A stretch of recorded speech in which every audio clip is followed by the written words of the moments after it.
Hey guys, welcome back to Sherry's Corner. Today's video, I'm going to do a grocery haul. I actually had it delivered to my house this morning. I just wanted to give you guys an update on what's been going on for 3 weeks. I am exhausted. As you know, the last video I did, I think it was a grocery haul, and my husband was getting ready to go in for his knee surgery on September 22nd. But he had his knee surgery on September 22nd. The knee surgery went pretty well. You know, then he did the spinal and he did the anesthesia, which I still have not received any answers as to why they did both, but it put his kidneys to sleep, which I found out that he's stage 2 kidney disease, which I didn't know that. Because if I would have known that, we would have said no to the spinal, knowing things that I know when I worked as a unit clerk and a patient care tech in the hospital on the surge floor, that it can, you know, it can make your kidneys not function properly afterwards and not make your bladder wake up and just kind of keep them at the level to where his was at. So he had that on a Tuesday. So we thought, okay, they didn't get him up Tuesday for therapy because they couldn't, because his kidneys were not awake. So they tried Wednesday. He was just still not waking up. They were able to get him up Wednesday evening to walk, and he did okay. The knee doctor said, oh, you're doing good. The knee looks good. I'll see you in 7 days. We'll get your staples out. 7 to 10 days, we'll get your staples out. Okay. They released him to the hospitalist there on duty, which was a young doctor. And he come in on Thursday and he said, oh my gosh, his kidney functions is high. He stopped all of his kidney medicines and he pumped 4 bags of fluid Thursday morning. I mean, just pump, pump, pump, pump. Waited. Did he go on his own? No. What did he do that night into Friday morning? Pump 4 more. Did his kidneys go? No. We went to go see him Friday. I'm like, listen, there's something not right. Have you contacted the cardiologist? And they said, yeah, she's the one who signed off for him to be cleared for surgery. And I'm like, okay, I get that, but he's filling up with fluid and we can't start him back on his. I said, no, he needs the diuretic to get rid of this fluid because it's gonna settle around his heart. And Dakota and I is thinking, for 6 years, I have fought with him to keep the fluid from around his heart. That is what we have kept. I'm in contact with his cardiologist. We do regimens of the heart pills, of the diuretics on how to add more, take him off of this. I mean, for 6 years, we've kept this man alive. And I'm thinking, in 2 days, he's taken away all that and he just keeps filling up. And I'm like, this isn't right. So the doctor's like, well, let's give him a really strong steroid, IV steroid. It'll wake the kidneys up. We'll put a catheter in. I said, okay. I was okay with that because he started acting okay. By Saturday when he called, he couldn't hold his phone. His hands, he said, was like this. So I would have to call the nurse. Now, mind you, he's in ICU. So he had a one-on-one nurse. The nurses there were phenomenal. He was in ICU, so I would call the nurse. The nurse would come to the bedroom and set his phone up to where he could face me. And then I would call and she would hit it. And he would be able to take his finger and push when we were done. And I was able to look at him and talk to him right after work. And then I would call the nurse and say, I want the scoop because he can't hold his phone. His hands, can we please do a CT scan? It looks like he had a stroke. Are you missing something? I need the doctor to call me. Something's going on with my husband. She said, well, I'll put an order out. I said, I want him out of there. Ship him out of there. I need him to go somewhere. That was Saturday. Nothing from the doctor. Went back up there on Sunday. Still not acting right. I'm like, get him out here. I said, you know, we kept fighting and fighting. Monday, Sunday afternoon, they gave him some more of that IV, steroid. Popped him up. He was like, hey, I feel better. I think I'm doing good. I don't know what happened from Sunday to Tuesday, but he had a significant amount of blood loss through the catheter. I get this message from him while I'm at work on Tuesday. No need to tell the school about what I said. I'm okay. I'm like, wait, what? I said, what? Nothing else. I heard nothing from him. And I was like, are you okay? So, of course, my teacher in the room, I said, listen, I need to message Dakota. I'm sorry. So I messaged Dakota and I said, forget it. I'm not messaging Dakota. And Dakota, in her job, sometimes if she can take a call, she'll take it, or she'll say busy, wait. She was able to take the call that day, and I called her and I said, listen, call the ICU nurse. Here's Dad's number. Here's his nurse's name. See what's going on. I said, here's the message. And I sent her the message that he sent me. And so she called, and the nurse is like, yeah, his blood pressure is really low. We're trying to get in contact with Dr. Bell. We're trying to get in contact. He needs a unit of blood. We called the urologist in Pittsburgh because your mom wanted him sent out, but he's unable to be transferred right now because he's unstable. We're going to give him 2 units of blood, and then we're going to see if that works, and then we're going to do the steroid again. But once he gets to 2 units of blood, he should be okay. So Dakota's like, she's like, are you okay with that? She's next POA after me. And I told her, I said, whatever you think is best, I'm okay with that. So she agreed, go ahead and give him 2 units of blood, because at this time he was so lethargic, he could not make any sense. He couldn't say yes or no to anything. Like, he was totally out of it. And I am like, in my gut, I am like, they're killing him. Something is going on. And if we don't do something, something is going to happen to him. So I did not mess around. I just did a direct line to Dr. Bell's secretary, Jordan, who we call all the time. He calls us once a week to check on Leon. That's how we get the medications, different, adjusted. And I said, Jordan, Walker is still in the hospital. This is what's going on. And he said, wait, what? I said, yes. He was not released on that Wednesday to come home.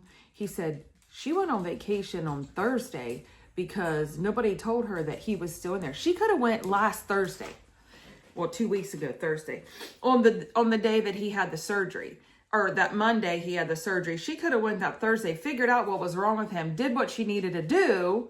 He probably could have been home. He goes, I'm going to send a direct message to her right now to tell her what is going on. So Jordan come to see him, and he said, oh my gosh. So he directly turned around, went back and called Dr. Bell, and he was like, I really think you need to get in here now. So she come back. That's how much she cares for her patients. She come back, drove, walked in that room and seen him, and she was like, what the is going on? She's like, oh my gosh. She looked at those nurses. She said, get him out of here. She goes, what have you done? And she looked at him and she said, do you know who I am? And she said, he looked at her, and even he'll tell you this because he told me this yesterday. He said, yes. But he said in his mind, he was afraid to say anything else because he wasn't sure if he was really seeing her at this point, because he had seen hallucinations. He was hearing things. He couldn't feed himself. He was just totally so. That was the toxins that was building up from his kidneys in his system, swelling up. He was so huge. I didn't know what he looked like at this point because I had missed Tuesday and Wednesday, Monday, Tuesday, and Wednesday because I had to work, and then I didn't go, but I stayed with the nurse, but I couldn't see like from here down, and he was covered up, which I'm mad at myself for not going back, but I can't change that because I had stuff to do. And so it was bad. And so she's like, you know what? You guys just forget it. I'm shipping him out of here. He's in my care now. He said, so she started writing all these orders. And they said, well, the transfer, she goes, I'm getting a transfer team. So she gets a transfer team, signs the orders. Within 2 hours on Thursday, he was on his way to Pittsburgh. I'm at school. I only have an hour left. And I told my teacher, and I'm like, I'm not coming tomorrow. I said, I'm headed to Pittsburgh. I said, there's something, I just need to get out of here. I said, it's not good. She goes, do you need to leave now? And I said, no, I got an hour. I said, I got to go home. So I finished out my shift, left at exactly 2:30. As soon as my kids left, I was out of there.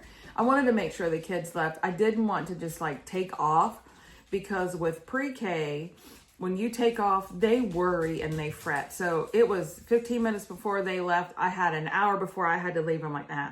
As soon as all my kids left and their parents are going, I'm out. So I take off, come home, pack my bags, pack the dogs' bags, because Dakota was coming over to get the dogs for me. And off to Pittsburgh I go. By the time I get to Pittsburgh and I had called on my way, and I was able to get to Fisher House. And I called, and I walked up to the ICU room, and I walked around to that room, and oh my gosh. The sight that I saw, I would not want my children to see.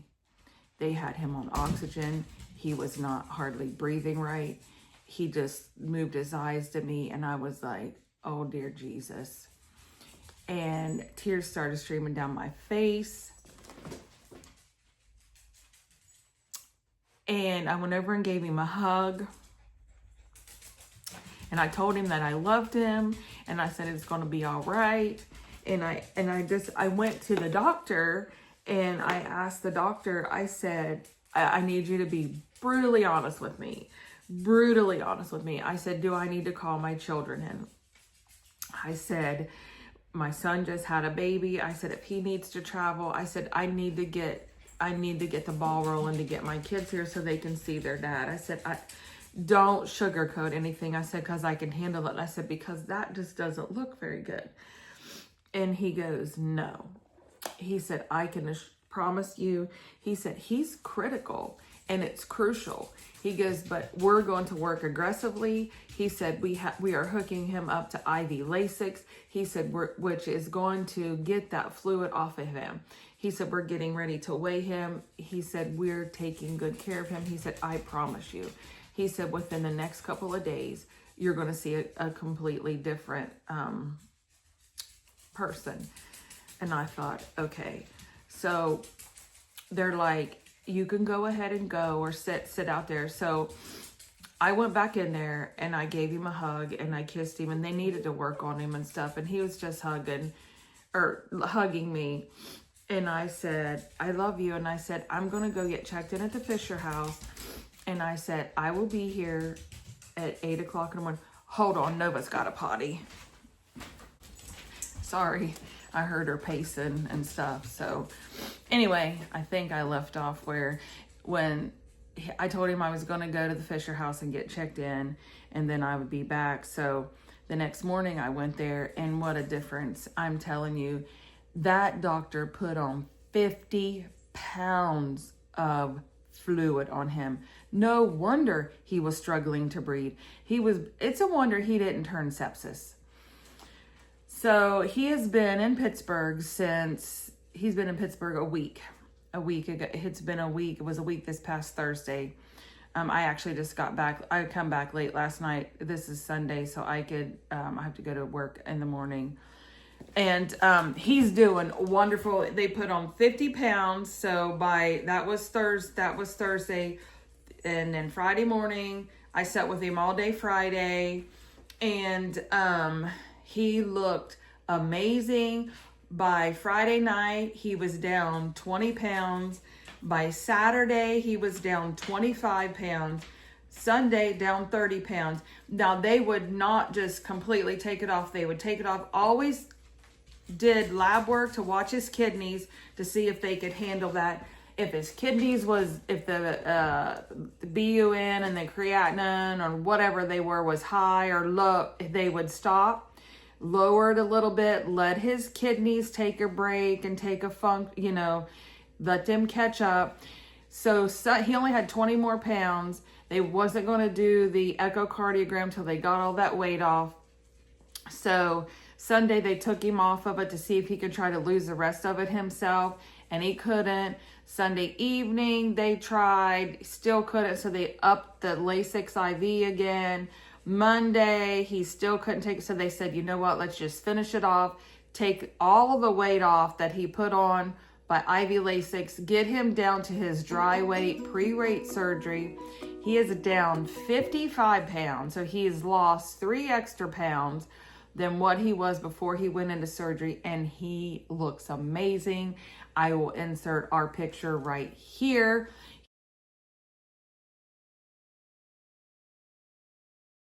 He's just back to his old self. He's been walking with therapy. We wanted him to go to rehab for another week, and he agreed to that. But his physical therapist said, no, I'm not recommending that for you. You can get dressed. You're doing fine. But he's still a little shaky. We didn't want him coming home too early. And his social worker said she wasn't, but we can't just put him in therapy in a rehab place if the physical therapist and occupational therapist doesn't recommend that. And I'm like, listen, he's a veteran. He fought for our country. He should be able to get what he wants to. And the therapist is like, I'm not recommending that. And I was like, you don't know me. And so the doctor, his heart doctor was like, listen, after the therapist left, he's like, listen, we can get around that. Here's the deal. I'm not discharging him. I'm going to keep him here over the weekend. There is therapy over the weekend. He will get up and have occupational therapy Friday, Saturday, Sunday, and Monday. He said Monday, we'll do our labs, we'll make sure. And he said he took him off of all of the IV Lasix. We're going to give him his oral medications for those 4 days. Tuesday, he goes, because I'm off Monday because it's a holiday. He said, Tuesday, when I come in here, he said, I'm going to evaluate him. He said, if he's fine, if he's done everything and he feels comfortable, he said, would you feel comfortable sending him home then? And I said, yeah, that'll give him 4 days. And if everything's fine, then I'm okay with that. He said, great. And I said, well, I have to work and then I'll be up here. And the social worker goes, oh no. She goes, honey, you've already been put through a lot. She said, we will bring him home to your doorstep. Wait, what? So yeah. He's done amazing. I know I just looked up there. It's 20 minutes long, but it's okay because it's a story that needs to be told because I fought for him because he fought for our freedom. He fought for my freedom and he fought for your freedom. I will always fight for him. I will fight for anybody in the healthcare community because of what happened to me and what had happened to him. We need to be advocates when we go to that hospital. When we go to the hospital, I have already talked to the CEO of that company. I have somebody on that because I want that doctor to be reprimanded for what he did and to research heart failure patients. He failed to open up the chart and look that my husband was a heart failure patient, just concentrated on the kidneys, which I get that, but there's steps that you could have took just like Pittsburgh did to take all that stuff off. When he about killed my husband, I had to step in. So that's my story and I'm sticking to it. Now I'm going to turn the camera around and I want to get into this haul. It's just a little one. I did a Kroger pickup on the way back. I was hungry and I needed to go to the bathroom. So I stopped at this little shopping place and I found a Dollar Tree. You know me and Dollar Tree. I have just a little bit to Dollar Tree. Then I'm going to do this Kroger haul because I had coupons. Then I'm going to put it all away and I'm going to stop rambling. Let's get started in this haul. Okay, guys, let's get into this haul. I got me these because I was hungry from the Dollar Tree, the smoked Gouda. When I ate these, I didn't taste the smokiness, but I did, however, taste the cheese on them. They were delicious. And then Hannah, my daughter-in-law, who just had a baby. Oh my gosh, she's so cute. She loves Dr. Pepper. They have adult fuzzy socks, and these are a size 5 through 10. And she loves Dr. Pepper, so I thought I would gift her those. This is the Sol de Janeiro dupe of the pistachio and caramel and the orchid sandalwood. I will be probably putting these in somebody's stocking. I love a great foot mask. I have already tried the Calming Lavender. Love it. It was a little greasy when I took it off, but I went ahead and just rubbed it in, and then I put on a pair of socks and I slept in, just like didn't rub it all the way in, but I slept in it. Made my feet so soft. And then I haven't tried this one, so I might try this one and then I'll gift that one. And then my lips have been so dry. I found this hydrating lip gloss, and this has hyaluronic acid and vitamin E, so I want to try this. It looks like it might be a little pink. I'm not sure. Maybe that's just the color of the applicator. I don't know, but I'm excited to try this because I love the roll-on. I have these almost everywhere. I love this gloss. I have one in my car, one in my pocketbook, one in my work bag, because if I just need something hydrating for my lips when they start burning, I put them on. I never know where one is at, so I always have one in each of my bags. Absolutely love it. And you get two for $1.25. Now on to Kroger. I had a coupon for Colgate, and I wanted two of them, but they were out of the ones that they were. So two of them for 99 cents would have been $1.98. That's what this was. At first I said no, but then she went ahead. The person who brought it to me was shopping for me. This was the same price. So, you know, it's just a bigger one. So no big deal. I had a coupon for these. So I kind of would have, you know, all four of them would have been, but it's still the same. So it was still, it's no big deal, but I got a bigger one, which I'm okay with that. So you get what you get and you don't pitch a fit. You got to be on your ball. You got to be on the ball when they're shopping for you. I got me some grapes. These were on sale. I got them for $3. The Sargento, I had a coupon for Parmesan cheese. These were $1.99, so I got 2 bags. And then I had a coupon for the Mexican style, or for the Kroger cheese. So I didn't do like the 5 one because I still have some, so I only got 2 bags of these. I had a coupon for the skim milk, and this was like $1.29, I believe. Now, this made me mad. This was $2.29, no, $3.29, $2.29, because it's cheaper than Walmart. I had a coupon for it, and it says use up to 5 times. So when I tried to use it, it only allowed me to get 3. It says you have reached your maximum limit. Now, explain to me why I couldn't use it 5 times, but they only let me get 3 of them. These will be going into the freezer. One will go in the refrigerator. The other one will go in the freezer, because I freeze these and buy them in bulk so I can use my pumpkin spice all year round, because this is only seasonal. And Kroger used to sell it all year and they stopped. Walmart used to sell it all year and they've stopped. So now I buy them while they're out and then I freeze them and they last me all year. So, and then when they don't, I go to the Amish country and buy the pumpkin spice cappuccino mix, and that's what goes in my coffee every morning, because I am a pumpkin spice girl 365 days a year, 24 hours a day. So then their butter, they have marked down to $3.99, so I went ahead and got 3 of them because I'm going to be doing some baking here, and I was out of butter. I had a coupon for this. This was $14, so I got 2. It's 80% lean, 20% fat. This was $14. Ended up getting 2. This is 3 pounds, so I will split this in half, and do a pound and a half, because I don't use it. Just depends on what I'm doing. If we're having everybody over, then I will use all of it, especially when we do tacos, because it goes fast. Then I needed some more crackers for cheese.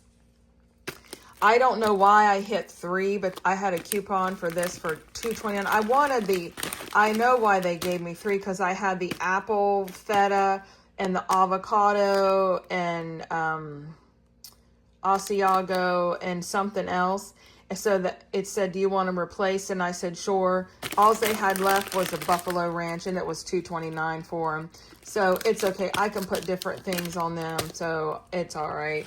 And then I had a coupon for the Freschetta cheese for $2.99, or for the Freschetta pizza. They didn't have like the Supreme that I wanted or anything that I wanted. So she ended up just getting me 3 cheese pizzas, which is fine because I can add my toppings to this. So I was like, hey, that's a good idea because I have sausage, I have banana peppers, jalapenos. So I'm going to add my own. And then they had their pop, buy 2, get 2 free. So that's for my daughter-in-law who's going to be coming. Dakota and Alex like the crush. And of course, you know me, I bought 4 of the Diet Coke. So this is my Kroger haul. That was my story of Mr. Walker. Sorry that this video is so long. Thanks for watching, guys. And remember, I will see you around the corner.